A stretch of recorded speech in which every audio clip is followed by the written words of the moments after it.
Hello students. आज हम maths का चैप्टर 3 स्टार्ट करने जा रहे हैं। तो जिसका टाइटल है लीनियर इक्वेशंस इन टू वेरिएबल्स। तो टू वेरिएबल्स में जैसे आपने पहले भी देखा है कि क्या होता है, टू वेरिएबल्स में जो इक्वेशन होती है ये स्टैंडर्ड फॉर्म होता है। क्या होता है? A x plus B y plus C is equal to 0। Usually जैसे आप देखते हैं ना, जैसे ये इक्वेशन थी 2x plus 3y is equal to 6 था, तो इसको स्टैंडर्ड फॉर्म में कन्वर्ट कर लेते हैं। ये तो हमारा फॉर्मूला है linear equation in two variables का। अब इसको स्टैंडर्ड फॉर्म में चेंज करेंगे तो क्या होगा? तो कांस्टेंट टर्म में इसको एलएचएस लाना पड़ेगा आपको। तो 2x plus 3y minus 6 is equal to 0।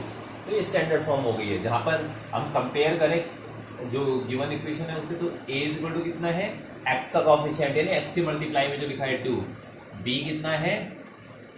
3 है y का कॉफिशिएंट, और c कितना है? कांस्टेंट टर्म जो कि कितनी है? -6। ठीक है, तो इस तरह से हम राइट करते हैं इनको। तो ये क्या है? लीनियर इक्वेशन है। लीनियर इक्वेशन मीन्स क्या है? जो इसका ग्राफ बनता है वो ग्राफ बनता है स्ट्रेट लाइन। ठीक है, अब क्या चैप्टर क्या कह रहे हैं यहाँ पर कि pair of linear equation two variable. तो क्या है? पेयर ऑफ लीनियर इक्वेशन किसमें है? टू वेरिएबल्स में है। तो टू वेरिएबल्स में हम डिस्कस कर रहे हैं। ऑलरेडी हमने टू वेरिएबल्स लिए हैं। एक वेरिएबल क्या है? पहला वेरिएबल है x, और दूसरा वेरिएबल क्या है? y है।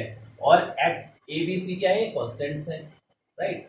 तो इसका अब जो टू लाइंस होती हैं वो क्या कंडीशन आ सकती है? उसकी 3 कंडीशन आ सकती है। जो टू लाइंस रहने वाले, या तो दोनों की दोनों लाइन क्या होंगी? इस तरह से करके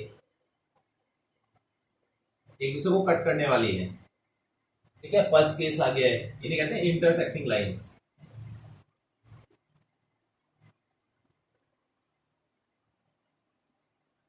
इंटरसेक्टिंग लाइंस, ठीक है, दो लाइंस होंगी, या तो एक दूसरे को कट करेंगी, दूसरी क्या होंगी, या तो फिर क्या रहने वाली है? जैसे फर्स्ट लाइन जा रही थी, इस सेंटर में कर लेते हैं। अब जो दूसरी लाइन है, फर्स्ट लाइन तो जा रही थी, दूसरी लाइन भी जस्ट इसके ऊपर से ही जा रही है, पूरी की पूरी। सारे पॉइंट जो है ना इसके, जैसे इनके सारे पॉइंट्स कॉमन है, इसी के ऊपर से जा रही है दूसरी लाइन भी। ठीक है, सारे पॉइंट्स क्या है? इनके कॉमन है, दोनों दोनों लाइंस के सारे पॉइंट्स कॉमन है। ठीक है, तो इसे क्या कहते हैं? इस तरह की लाइंस को पेयर ऑफ लाइंस क्या है? यहाँ पर एक दूसरे से कोइंसिडेंट है, को इंसिडेंट लाइंस। और थर्ड केस आता है यहाँ पर,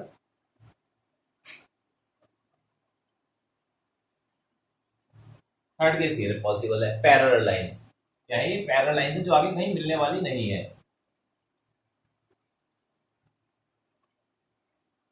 ठीक है, तो पेयर ऑफ लीनियर इक्वेशंस जो है, थ्री तरह की लीनियर इक्वेशन है, क्योंकि स्ट्रेट लाइन रहने वाली है। अब जो दो लाइंस होंगी, या तो क्या होंगी? वो इंटरसेक्टिंग होंगी, या वो लाइंस क्या होंगी? कोइंसिडेंट होंगी, या वो लाइंस क्या होंगी? पैरेलल रहने वाली। तो ये 3 कंडीशन है। लेकिन हम इसको कैसे आइडेंटिफाई कर सकते हैं? गिवन इक्वेशन के बेस पर। ओके, अब जैसे हम एग्जांपल लेते हैं दो लीनियर इक्वेशंस का। क्या है लीनियर इक्वेशन? जैसे क्या था? a1x plus b1y plus c1 is equal to 0। ये फर्स्ट इक्वेशन था हमारे पास में। और सेकंड इक्वेशन था क्या? a2x plus b2y plus c2। ये ये सेकंड इक्वेशन था। तो जो कॉफिशिएंट्स हैं a1 b1 c1 a2 b2 c2, इनको आपस में कंपेयर करके हम जो अभी हमने ग्राफ्स देखे थे ना, वो हम डिफाइन कर सकते हैं। ठीक है, तो पहला अगर हम देखें,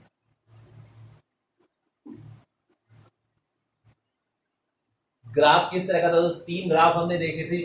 पहला क्या था? इंटरसेक्टिंग था। सेकंड वन क्या था?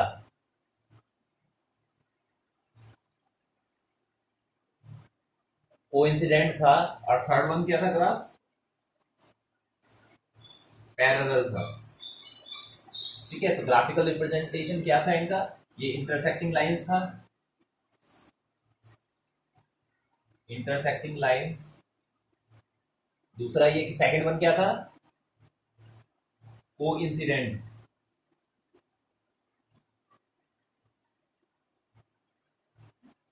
और थर्ड वन क्या था?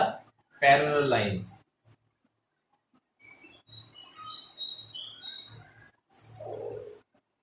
ठीक है, तो 3 कंडीशंस हमें यहाँ पर मिल रहे थे। ठीक है, अगर हम इनका रेशियोज कंपेयर करें तो खाली हम ये रेशियोज को देखकर, मींस क्या है, जो ये कॉन्स्टेंट्स हैं A1 B1 A2 B2 और C1 C2, इनको देख करके ही हम बता सकते हैं कि इन तीनों में से कौन सा इक्वेशन रहने वाला है। ओके, तो रेशियो को कंपेयर करें तो क्या रहने वाला है, A1 upon A2 not equal to B1 upon B2।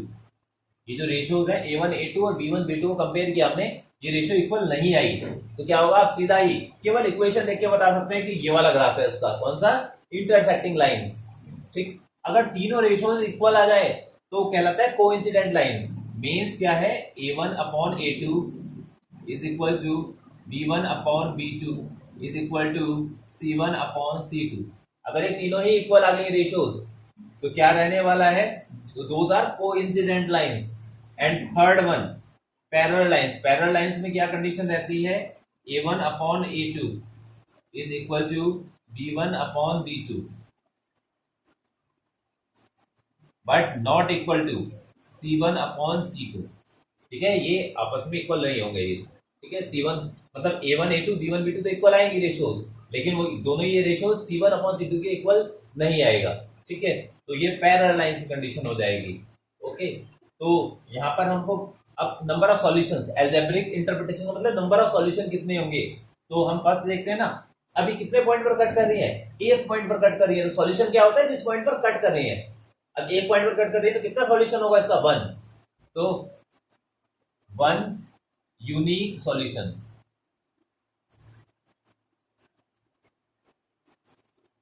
कितने सॉल्यूशन होने वाले हैं यहाँ पर, 1 यूनिक सॉल्यूशन रहने वाला है, या इसको एग्जैक्टली 1 सॉल्यूशन भी कहते हैं, exactly 1 solution. Second, coincident line, जितने पॉइंट पर टच कर रही है उतने सॉल्यूशन है, तो कितने पॉइंट पर टच कर रही है, ये तो बहुत सारे पॉइंट पर टच कर रही है, इनफाइनाइट मैनी पॉइंट्स पर ही टच कर रही है एक दूसरे को। देखो इस पॉइंट पर भी, यहाँ भी, यहाँ भी, यहाँ भी, यहाँ भी, ऐसे बहुत सारे पॉइंट्स पर टच कर रही है एक दूसरे को, तो यहाँ पर कितने सॉल्यूशन होंगे, कोइंसिडेंट लाइंस के इनफाइनाइटली मैनी सॉल्यूशन।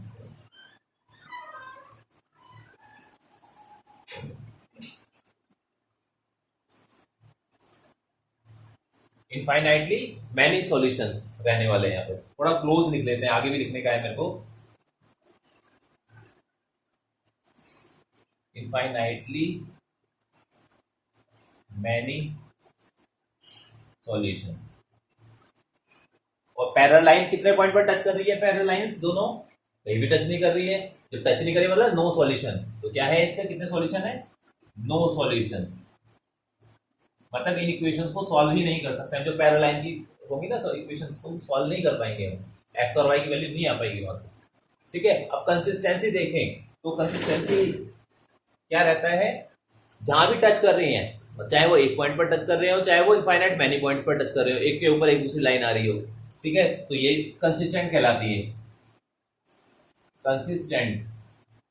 ये भी क्या है, टच कर रही है, कौन सी, जो कोइंसिडेंट लाइंस है, तो ये भी कंसिस्टेंट होगा। और लास्ट वाला नो सॉल्यूशन, इसे कहते हैं जहां जो टच ही नहीं कर रही लाइन एक दूसरे को, तो क्या है, inconsistent.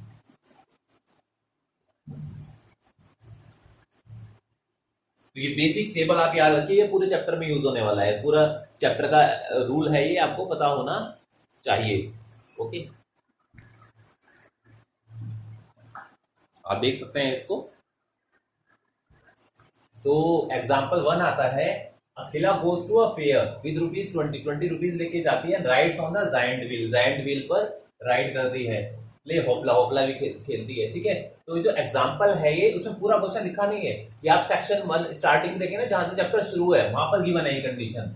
Number of times she played hoopla is half the number of the ride on giant wheel. जो होपला प्ले किया उसने, एक तो व्हील होता है जायंट व्हील, बड़ा वाला जो व्हील होता है वो होपला होता है, जिसमें रिंग हम फेंकते हैं, रिंग थ्रो करते हैं, जिस भी आर्टिकल पर गिर जाता है वो मिल जाता है हमको, तो वो होपला है।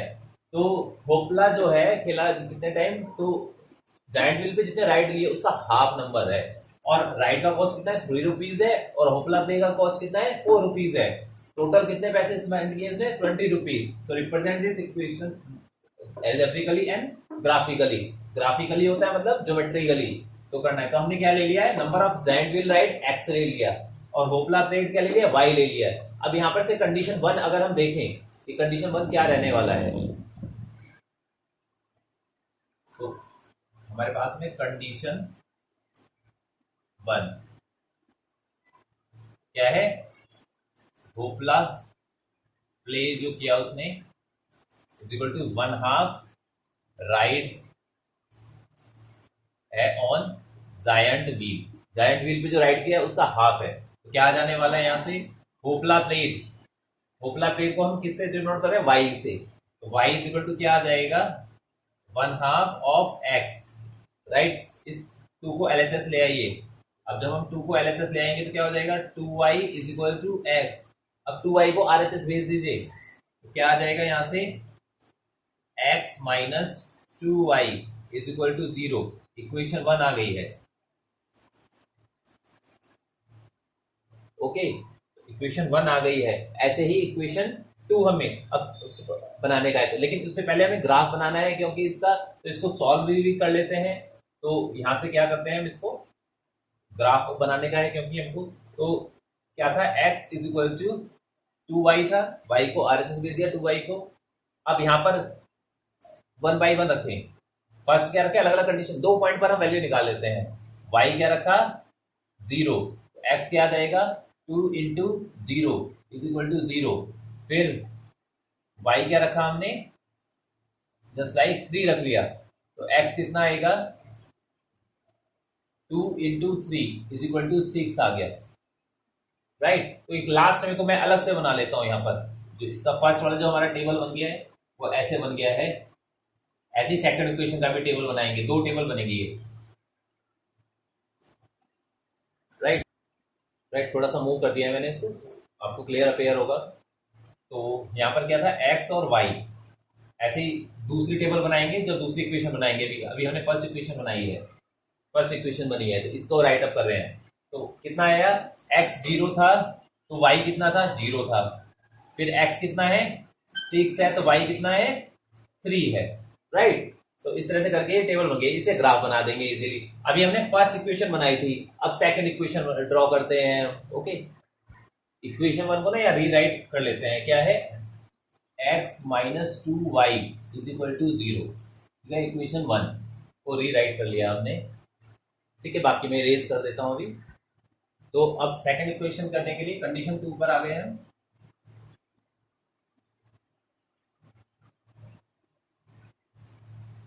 और केस 2 भी लिख सकते हैं। तो cost of what, each ride, cost of ride कितना होगा, एक राइड का कॉस्ट 3 रुपीज है, तो एक्स राइड का क्या होगा कॉस्ट, 3x। और होपला क्या, y है होपला, तो कॉस्ट ऑफ होपला प्ले, होपला प्ले करने का कितना कॉस्ट होगा, होपला प्ले करने का कितना, 4 रुपीज है, तो 4y। तो टोटल कॉस्ट कितना दिया हुआ है, टोटल कॉस्ट है हमारे पास में 20 रुपीज। इस इक्वेशन बन गई हमारी, क्या आ गया है, 3x plus 4y is equal to 20, ठीक है। ये इक्वेशन नंबर आ गई है 2 हमारी। तो इस इक्वेशन को यहाँ राइट अप कर देते हैं, क्या है, 3x plus 4y is equal to 20। ये इक्वेशन नंबर 2 है, जिसका हम अभी डिटेल से राइट करेंगे। ओके, तो इसका सॉल्यूशन कर लेते हैं इक्वेशन 2 का। तो सॉल्यूशन क्या रहने वाला है, यहां से 4y को आरएचएस भेज दीजिए आप, तो क्या आएगा, 3x इज इक्वल टू क्या आएगा, 20 minus 4y। This implies that x is equal to कितना आ जाएगा, 20 माइनस 4y अपॉन 3, राइट। ये कंडीशन आ गई है हमारे पास में। अब इसको सॉल्व करना है। अब y की वैल्यू एक एक करके रखेंगे, चाहे हम x को भी ले जा सकते हैं, y को भी, किसी को भी आप ले जाएं, सॉल्व करें। तो y की वैल्यू एक एक करके रखने का है हमको। पहले y की वैल्यू रखो 0, फिर 1, फिर 2, इस तरह से वैल्यू रखना है। इंटीजर मिले हमको, चाहे प्लस में मिले चाहे माइनस में मिले, पॉजिटिव नेगेटिव या 0 मिले, ठीक है। इंटीजर मिलना चाहिए, फ्रैक्शन नहीं आना चाहिए आपके सॉल्यूशन में। तो इस तरह से वैल्यूज को सेट करके अगर हम देखें, जैसे यहाँ 0 रखेंगे तो क्या आएगा, 20 माइनस 0 यानी 20 अपॉन 3, तो नहीं होगा।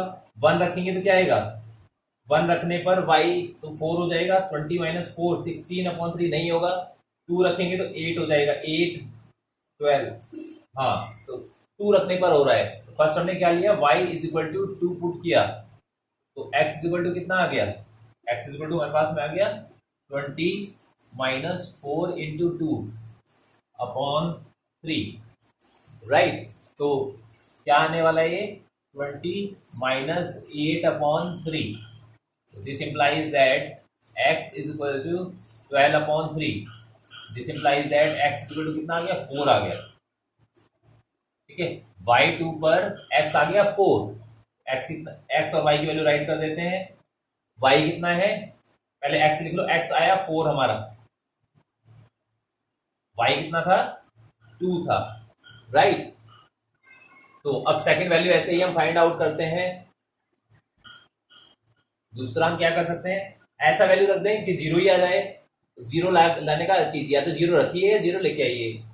तो अगर 5 रखें तो इजीली सॉल्व हो जाएगा, y इज इक्वल टू 5 रख दिया हमने, तो x इज इक्वल टू कितना आने वाला है 20 माइनस 4 इंटू 5/3, तो 4 माइनस 5 क्या है, 4 मल्टीप्लाई 5 क्या है 20, तो 20 माइनस 20/3, ये कितना आ जाएगा, 0 आ जाएगा हमारा, x 0 आ जाएगा, ठीक है। तो x 0 आ गया, y कितना है 5 आ गया है। अब हम इसका ग्राफ बना देते हैं, तो इसका ग्राफ बना लेते हैं, x और y एक्सिस नोट करके यहाँ पर। अब देखिए x मैक्सिमम कितना गया है 6, और नीचे कितना गया 4, यानी 6 तक गया है, 0 1 2 3 4 5 6 तक गया है, माइनस में तो गया ही नहीं है, माइनस में भी एक दो रीडिंग राइट कर देते हैं, x डैश, फिर y एक्सिस पर कितना गया है मैक्सिमम, y गया है मैक्सिमम 5 तक, प्लस 5 तक, 1 2 3 4 5, ऐसे ही -1 -2 -3, माइनस में तो गया नहीं है ज्यादा। तो अब ये वैल्यूज आपको लगाने आती होंगी, 0 पर 0 कहाँ आएगा, पहला पॉइंट ओरिजिन पर आ गया, ठीक है, क्या है 0,0। फिर दूसरा पॉइंट क्या है 6 3, x 6 पर y कितना है 3 है, ये आ गया यहाँ पर, ठीक है। इसके ये आपको ग्राफ नोटबुक में बनाने का है, ठीक है, ग्राफ नोटबुक में बनाएंगे तो एग्जैक्ट ग्राफ बनने वाला है, ठीक है। ये फर्स्ट ग्राफ बन गया है हमारा, जिस इक्वेशन का ग्राफ है वो इक्वेशन भी आप यहाँ राइट अप कर सकते हैं। किसका ग्राफ है, x minus 2y is equal to 0, इस इक्वेशन का ग्राफ है। फिर दूसरा क्या है 4 पर 2, x4 पर y कितना है 2 है, तो y आ रहा है 2, ये रहा x4 पर y 2 आ रहा है। फिर 0 पर 5 है, x 0 है और y कितना है 5 है, ये रहा। पहला क्या था 4 पर 2, 4,2 था, और दूसरा 0 पर 5 है, ये वाला पॉइंट क्या है 0,5 है। ये पॉइंट्स को राइट अप कीजिए, जो पहले वाला ये पॉइंट भी लिखा था कितना था, ये 6 पर 3 था, ये वाला 6,3 पॉइंट लिखा आपने। तो अब इन दोनों पॉइंट्स को मिला दीजिए जो अभी आए हैं, ये उसी लाइन पर पॉइंट आ रहा है, इस तरह से करके ग्राफ हो गया है। दूसरा इसका ग्राफ है 3x plus 4y is equal to 0, okay. तो इस तरह से करके अब कौन सी लाइन आ गई है, इंटरसेक्टिंग लाइन आ गई है,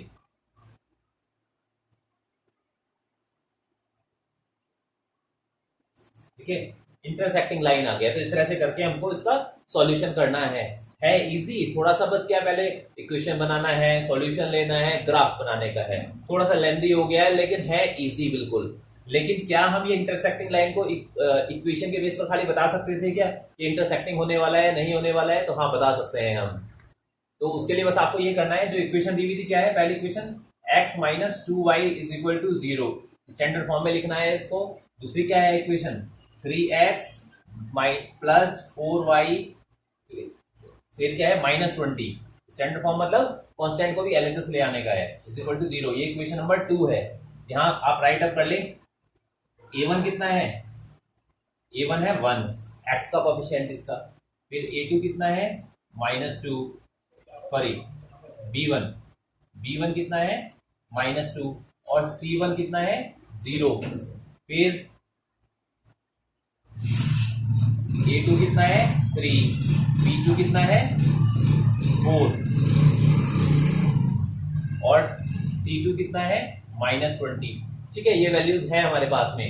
तो अब निकालें कि करके A1 अपॉन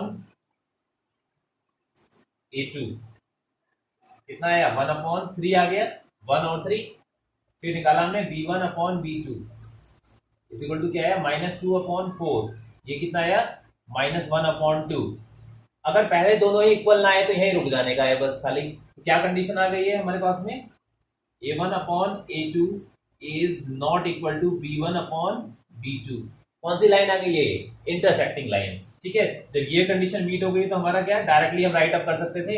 अगर हमसे डायरेक्टली पूछा गया कि ग्राफिकली नहीं आप जनरल बताओ, तो डायरेक्टली ये इतना पार्ट करके दिखाना है आपको। खाली जो नेक्स्ट एक्सरसाइज है ना, एक्सरसाइज 3.2, उसमें ऐसे ही सॉल्व करके दिखाने का है।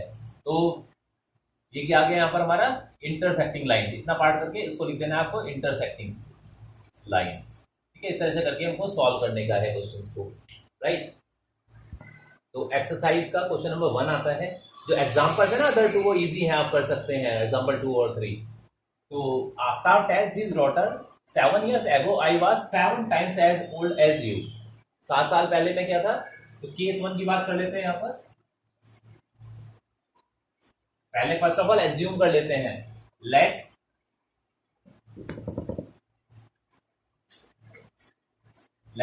Daughter is equal to x year,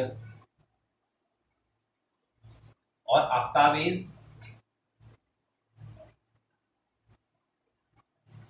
equal to y year, है ना। ये प्रेजेंट एज है दोनों की। कौन सी एज है, प्रेजेंट एज।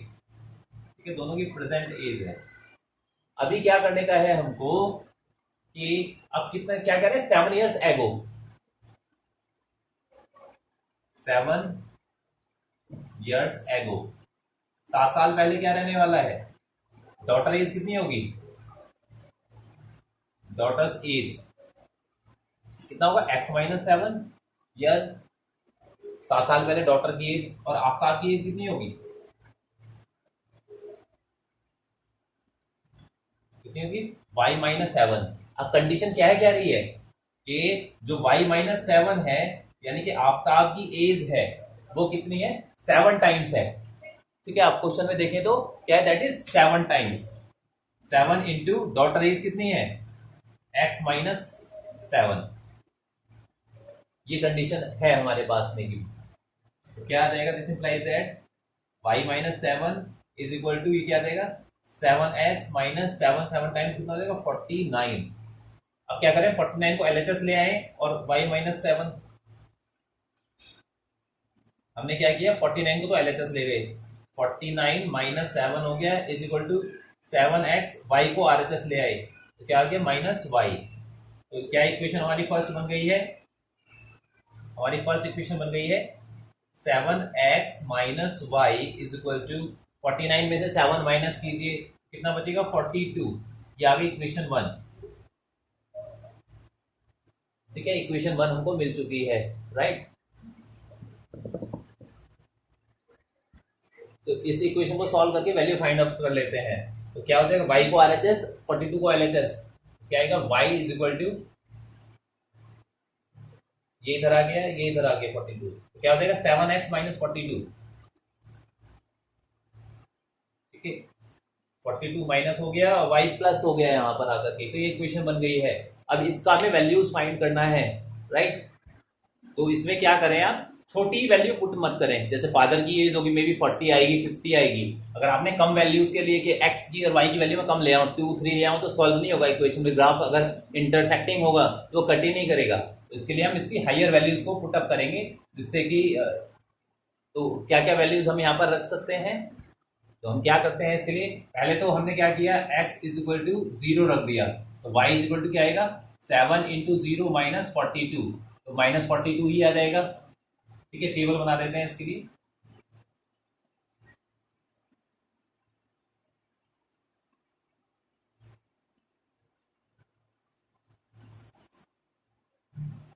एक्स वाई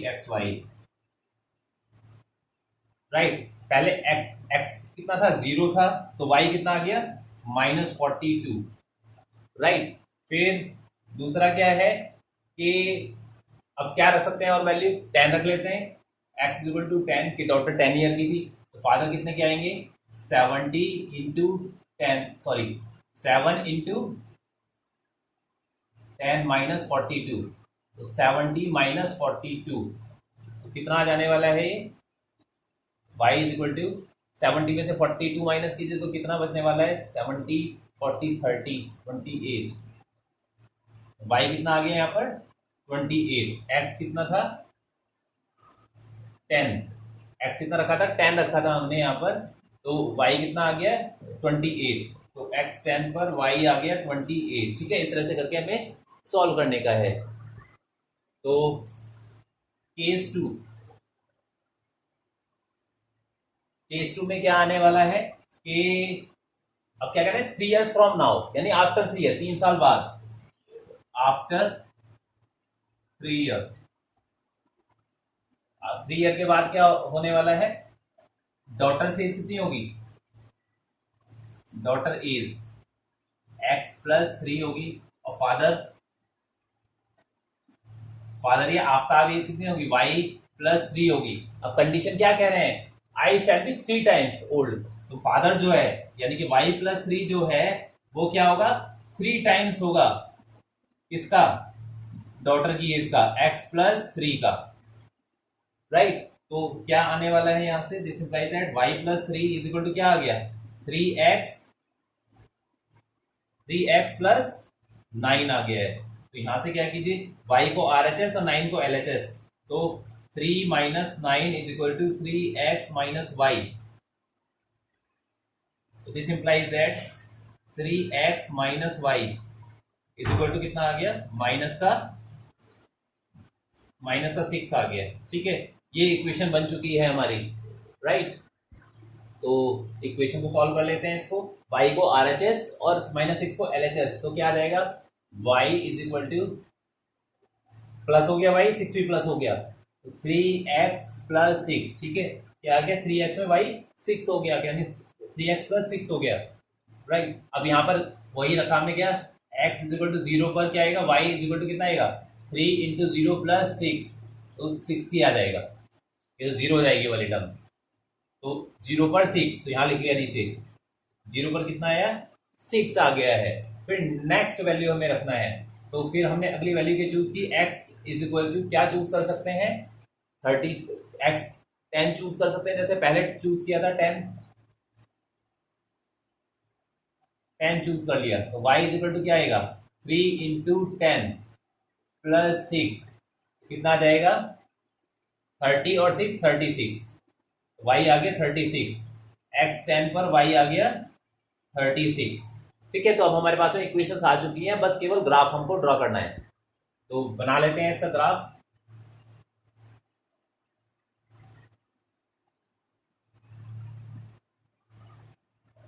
तो कितना जा रहा है x पर तो मैक्सिमम 10 गया है, तो यहाँ पर 2 का गैप लेके कर सकते हैं आप, 2 4 6 8 10, स्केल भी राइट अप कर सकते हैं आप ना, कि स्केल क्या ले रहे हैं, स्केल एक्स एक्सिस पर क्या लिया हमने, जो ग्राफ नोटबुक में आप बनाएंगे, तो 1 सेंटीमीटर इज इक्वल टू, ये क्या ले रहे हैं, 2 ईयर, ईयर चल रहा है ना ये हमारा, ईयर्स है, एज है क्योंकि एक्स एक्सिस पर, और वाई एक्सिस पर क्या लेंगे, वाई एक्सिस पर भी एज है, लेकिन वहां पर फादर की एज आएगी, तो कितने जा रहे हैं यहाँ पर, यहाँ हमें 10 का गैप लेना पड़ेगा तब जाके हो पाएगा ये।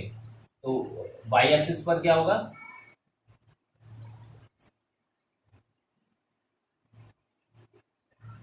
1 centimetre is equal to 10 year.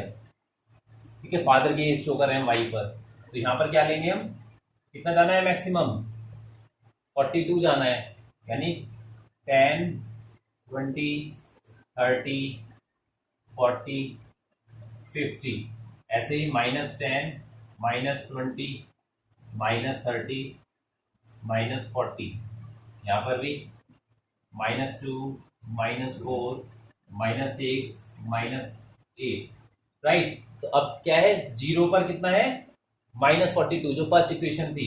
तो 0 पर कितना है, -42 कहाँ आएगा, ये -50 हो गया। तो ये वाला पॉइंट आ रहा है 40 और 50 के बीच में आएगा। आप जो क्या है, हमारा 10 का गैप चल रहा है, तो कितना है 42, यानी 2 डंडे आगे नीचे की ओर आप बढ़ेंगे। ये फर्स्ट पॉइंट आ गया। फिर 10 पर कितना आएगा 28, x10 0 पर था, और x10 पर कितना आएगा, y कितना है 28, 28 क्या है 30 से नीचे आएगा, यानी कि ये आ गया। ओके, इस तरह से हमें करने का है। कितना ये x कितना था 10 पर 28, और जो फर्स्ट पॉइंट आया था हमारा ये कितना था 0 पर -42। इस तरह से करके आप इस ग्राफ को आगे बढ़ा देंगे ना, स्केल से करेंगे स्ट्रेट लाइन आएगा आपका। फिर दूसरा क्या है, 0 पर 6 है, 0 पर y कितना है +6 है, +6 5 से ऊपर आएगा एक पॉइंट, ये रहा 0 पर 6 आ गया है। और दूसरा 10 पर कितना है 30 है, 10 पर कितना है, ये 28 था, 10 पर आ गया, ये थोड़ा सा ऊपर आ जाएगा, यहां पर आ रहा है पॉइंट दूसरा, 10 पर 30 आ रहा है। इस तरह से करके तो कहां से था ये वाला पॉइंट, यहां से था, ये ऐसे जाने वाला है। ठीक है, तो ये ग्राफ यहां पर हम ऐसे स्केल से ड्रॉ करेंगे तो सीधी स्ट्रेट लाइन आएगी। तो ये ग्राफ हमारा ड्रॉ हो गया है। देखिए इंटरसेक्टिंग एक पॉइंट पर कट कर रहा है। अगर आप ये छोटी वैल्यू लेते ना 1 2 3 4, यहाँ भी 1 2 3 4 लेते, तो ये ग्राफ इंटरसेक्टिंग आता ही नहीं आपका, वो सही ग्राफ नहीं आ पाता। तो आप इसको अच्छे से ड्रॉ करें, ग्राफ पेपर पर ड्रॉ करें, स्केल का यूज करके, पेंसिल का यूज करके ड्रॉ करें इसको, तो ये बनने वाला है, अच्छे से ग्राफ बनेगा आपका। ठीक है, इजी क्वेश्चन है, बस ऐसे ही। अगले 2 क्वेश्चन भी बहुत इजी है, उसका मैं इक्वेशन बनाना बता देता हूँ आपको खाली ना। ये जो बुक में एनसीईआरटी की बुक में क्वेश्चन गिवन है, क्वेश्चन नंबर 2 है। जैसे क्वेश्चन नंबर 2 में क्या कह रहे हैं, the coach of cricket team buys 3 bat and 6 ball. तो एक बैट, 1 बैट का कॉस्ट ले लिया हमने x रुपीज, और 1 दूसरा क्या y कैसे बॉल, 1 बॉल का कॉस्ट ले लिया हमने y रुपीज। तो क्या कह रहा है ये, कितने बैट है 3 बैट, 3 बैट का मतलब क्या होगा 1 इक्वेशन 3x प्लस और 6 बॉल 6y, कितना होगा कॉस्ट इसका दिया हुआ है 3900। इक्वेशन 1 बन गया है हमारा। फिर ऐसे दूसरा इक्वेशन क्या बनेगा, 1 बैट एंड 3 बॉल, 1 बैट यानी 1x, यानी खाली x प्लस कितनी बॉल है 3 बॉल है 3y इज इक्वल टू क्या इक्वेशन बन जाएगा 1300। इक्वेशन नंबर आ गया है 2 हमारा। ठीक है, तो इन दोनों का ही ग्राफ आप बनाए। मे बी ये रह सकता है कि क्या आने वाला है ये ग्राफ, देखिए यहां पर क्या है 3/1, और ये क्या कहते हैं 6/3, 6/3 2 आएगा, राइट। यानी कि a1/a2 b1/b2 नॉट इक्वल है, तो ये भी इंटरसेक्टिंग आने वाला है। इस इक्वेशन को सॉल्व करके और ग्राफ बनाने का है, बस खाली इंटरसेक्टिंग आएगा ग्राफ, ऐसे करके इंटरसेक्टिंग आने वाला है ग्राफ। तो आप इसका ड्रॉ करें। अगला पार्ट भी देख लें। तो अगर हम अगला पार्ट में देखें, थर्ड पार्ट में क्या दिया हुआ है, यहाँ पर एप्पल और ग्रेप्स दिए हुए हैं। तो 1 kg एप्पल हमने क्या ले लिया x रुपीज का ले लिया, और दूसरा क्या है ग्रेप्स है 1 kg ग्रेप्स y रुपीज का ले लिया। ठीक है, अब ये क्या कह रहे हैं कंडीशन 1 में 2 kg एप्पल, यानी कि क्या हो जाएगा 2x प्लस फिर क्या है 1 kg ग्रेप यानी 1x, यानी खाली x y होगा 1y, यानी y इज इक्वल टू कितने के दे रखे हैं ये 160 रुपीज के। तो 160 इक्वेशन 1 आ गया है। और ऐसे ही दूसरा इक्वेशन क्या बना 4 kg एप्पल और 2 kg ग्रेप्स, यानी 4x प्लस जो टोटल कॉस्ट निकाल रहे हैं, टोटल कॉस्ट है 4x, यानी 4 kg एप्पल और ग्रेप्स कितने हैं 2 kg, तो 2y इज इक्वल टू कितना गिवन है 300। इक्वेशन नंबर आ गई है 2 हमारी। ठीक है, इन दोनों इक्वेशन को सॉल्व करके आप इसका भी ग्राफ बना सकते हैं, राइट। तो दोनों, लेकिन ध्यान रखें कि यहाँ पर वैल्यू ऐसे ना लें कि जैसे जो इतने हंड्रेड्स में चल रहा है, तो मतलब एक बॉल का कॉस्ट मे बी 100 आ सकता है, 200 300 जितना भी आएगा, बैट का कॉस्ट ज्यादा आ सकता है, तो उन्हीं में वैल्यू चूज करें, कम चूज मत करें। 100 200 रख करके ज्यादा वैल्यूज में ही निकालेंगे एक्स और वाई की वैल्यूज को। ठीक है, इस तरह से यूज करें आप कम से कम इसमें। ठीक है, तो जैसे मैंने बताया तो वैल्यूज बड़ी लेना, कम मत लेना, 1 2 मत लेना, ज्यादा वैल्यूज लेना, मोर देन 100 मतलब 1000 भी आप ले सकते हैं, 1500 तक जा सकते हैं, आप चूज करके देखना, कोई भी दो वैल्यू निकालना। अब अगली वाली जो सेकंड इक्वेशन, ये थर्ड क्वेश्चन था, इसमें क्या है, अगर आप देखें तो a1/a2 कितना है, 2/4। ठीक है, क्या है, a1/a2 2/4 है, कितना है, 1/2 है। फिर b1/b2 कितना है, 1/2। फिर c1/c2 कितना है, स्टैंडर्ड फॉर्म में लाएंगे इसको तो LHS में आ जाएगा, ये तो माइनस में आएगा, -160/-300। ठीक है, 0 से 0 कटअप हो जाएगा, और -8/15 आ जाएगा। फिर 2 से भी कट, 0 से 0 कटअप कर दिया, 2 से कटअप कर दिया हमने इसको। तो यानी कि क्या कंडीशन आ रही है, a1/a2 is equal to b1/b2 is not equal to c1/c2। तो ऐसी ये कंडीशन क्या थी, थर्ड कंडीशन थी, कौन सी, पैरेलल लाइन की। ये पैरेलल लाइन की कंडीशन थी, तो इस इक्वेशन की जो ग्राफ आएगा वो पैरेलल लाइन आएगा आपका। ठीक है, ये मैंने एक्स्ट्रा पार्ट बताया है, क्वेश्चन में ये बताना नहीं है, तो मैंने समझाने के लिए बता दिया है। आपको तो केवल ग्राफ बना के दिखाने का है कि ग्राफ कैसा आने वाला है, वो मैंने बता दिया। इस तरह का पैरेलल लाइन आएगा इस क्वेश्चन का ग्राफ जो है। ठीक है, तो आप इन क्वेश्चन की प्रैक्टिस करें। ठीक है, नेक्स्ट जो एक्सरसाइज है वो हम नेक्स्ट लेक्चर में डिस्कस करने वाले हैं। अच्छे से प्रैक्टिस करते रहे, मैथ्स का अपना अच्छा परसेंटेज लाने का है, कोशिश कीजिए 100% मार्क्स आए बोर्ड एग्जाम्स में। ठीक है, तैयारी करते रहिए। Thank you for watching.